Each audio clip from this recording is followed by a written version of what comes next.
Bien, salut à tous les amis, j'espère que vous allez bien. Écoutez, moi ça super. Aujourd'hui on se retrouve pour une toute nouvelle vidéo, et oui, sur l'actualité du FC Barcelone. C'est très simple, si toi derrière ton écran tu connais pas tout simplement ma chaîne YouTube ou bien même les vidéos que j'ai fait, c'est très simple. Tous les jours je te partage tout simplement l'actualité du FC Barcelone. Donc si tu es fan du FC Barcelone, n'hésite pas à t'abonner. En plus, regardez sur votre écran, vous êtes beaucoup à regarder les vidéos, mais vous n'êtes pas beaucoup tout simplement à être abonné. Donc je te fais confiance derrière ton écran à toi pour t'abonner, parce qu'en plus c'est pas que, mais on tente tout simplement les 50 000 abonnés. Donc vraiment un grand merci vraiment à tous ceux qui contribueront à cet auditif, parce que les gars c'est vraiment littéralement un projet. Donc vraiment un grand merci vraiment à tous ceux qui s'abonneront. Aujourd'hui au programme on va encore parler du Camp Nou, et vous allez voir que finalement c'est pas une si mauvaise nouvelle que ça par rapport au Camp Nou, et on va aussi forcément parler du Mercato. Donc c'est pour ça que c'était bien jusqu'à la fin de la vidéo. Vous savez quoi, j'arrête de parler, on passe l'intro, c'est parti.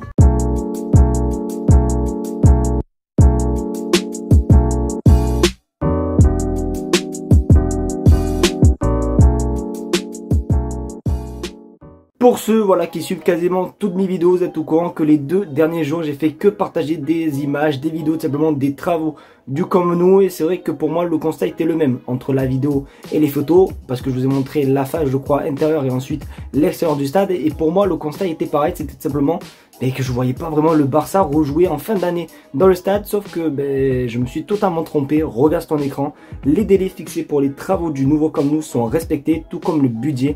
Il est prévu que le Barça revienne au stade avant la fin de cette année avec une capacité d'environ 64 000 places. Donc je vais essayer de vous remettre vite fait les images sur votre écran, mais c'est que ça paraît quand même assez fou de se dire que d'ici la fin de l'année le Barça pourrait jouer des matchs, et en plus avec 64 000 personnes, c'est quand même assez énorme. Alors je crois que le nouveau Camp Nou aura plus de 100 000 personnes, il me semble 105 000 je crois, donc ça sera le 60% du stade ouvert. Mais ça me paraît quand même assez fou que genre littéralement le Barça joue dans quelques mois, sachant que la fin d'année c'est dans 3 mois déjà. Donc va falloir un petit peu se dépêcher et mettre les turbos, parce que ça me paraît quand même assez compliqué. Donc on verra ce qui va se passer, mais bon, on verra. Mais je suis pas trop non plus satisfait de cette nouvelle.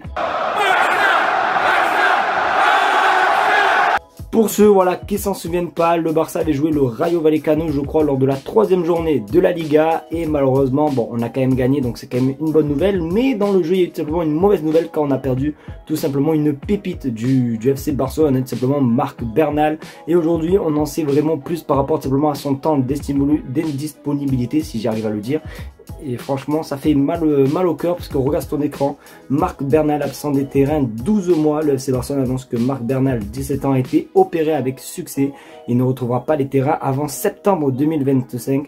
Bon rétablissement à lui. Donc oui, carrément 1 an les amis d'indisponibilité pour Marc Bernal, parce qu'il s'était vraiment fait une grosse blessure des ligaments croisés ou je sais plus quoi. Donc gros courage vraiment à lui. Et c'est quand même assez fou de se dire que vraiment au Barça on a une malédiction avec les blessures des milieux de terrain. C'est toujours les milieux de terrain qui se blessent, c'est une dinguerie. Alors malgré tout simplement cette mauvaise nouvelle, je vais peut-être vous rapporter une bonne petite nouvelle je pense, parce que tout simplement Gavi normalement lui serait de retour pour la fin octobre. Donc il reste pas longtemps tout simplement à attendre pour Gavi, mais c'est quand même assez triste pour Marc Bernal. N'hésitez pas vraiment à apporter tous vos soutiens les amis pour lui dans les commentaires en mettant des petits cœurs etc. Vraiment Marc Bernal et tout, moi aussi d'ailleurs je vais le faire, donc n'hésitez vraiment pas à le faire les amis. En tout cas voilà pour Marc Bernal, bon courage à lui. Et du coup on passe à la 3e info.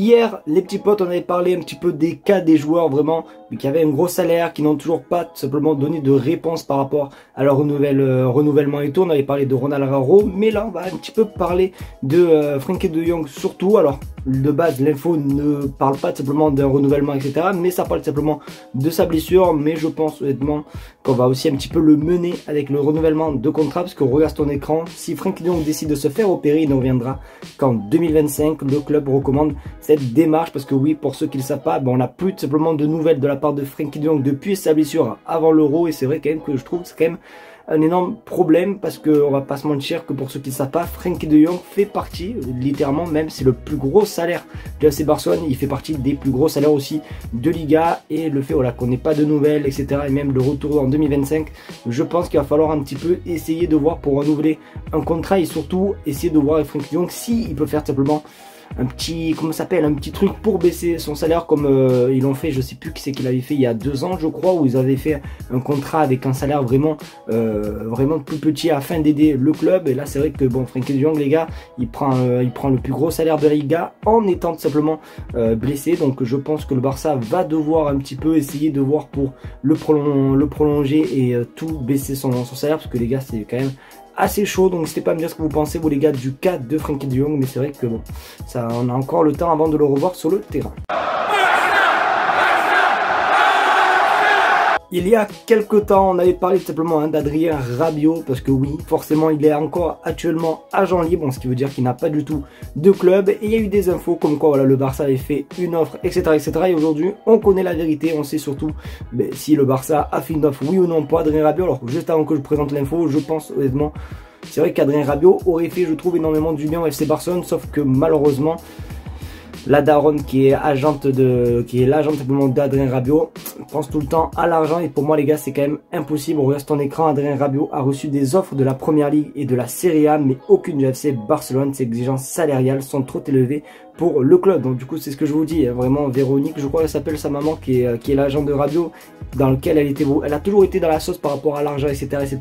Ben, pour moi c'était logique qu'Adrien Rabiot n'allait jamais venir au FC Barcelone. Donc du coup voilà, il n'y a jamais eu d'offre de la part du FC Barcelone, et il n'y en aura jamais non plus dans bientôt ou en hiver et compagnie. Pour moi Adrien Rabiot ira simplement là où il y a le plus d'argent. Alors j'ai vu qu'il y avait l'Arabie Saoudite ou je sais plus qui était intéressé par lui, sauf que lui, Adrien Rabiot, veut jouer dans les 5 plus gros championnats. Donc du coup on peut, je pense, oublier, on peut tout simplement oublier Adrien Rabiot. Il ne viendra pas au FC Barcelone, puisque le Barça déjà on a galéré à enregistrer Daniel Olmo, etc.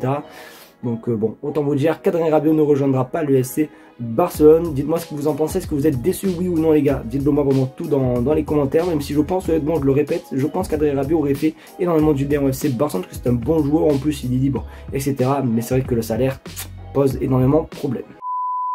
Les amis, c'est déjà la fin de cette vidéo, j'espère qu'en tout cas elle vous aura plu. C'est le cas, n'hésitez pas vraiment à mettre le maximum de pouces bleus, et surtout partager la chaîne YouTube. Et comme vous avez pu le voir simplement dans l'intro, vous êtes beaucoup à regarder les vidéos sans être abonné. Donc si vraiment quelqu'un, du moins si vraiment chacun d'entre vous peut s'abonner les gars, je vous jure que les 50 000 abonnés, on peut les atteindre avant janvier 2025. Donc n'hésitez vraiment pas à vous abonner les gars, vous êtes vraiment les gars. En tout cas n'hésitez pas à écrire T les gars, T comme téléphone les gars dans les commentaires, pour prouver que vous restez jusqu'à la fin de la vidéo. Sur ce, je vous fais de gros bisous et on se dit à demain pour une nouvelle vidéo sur l'actualité du FC Barcelone. Tchuss.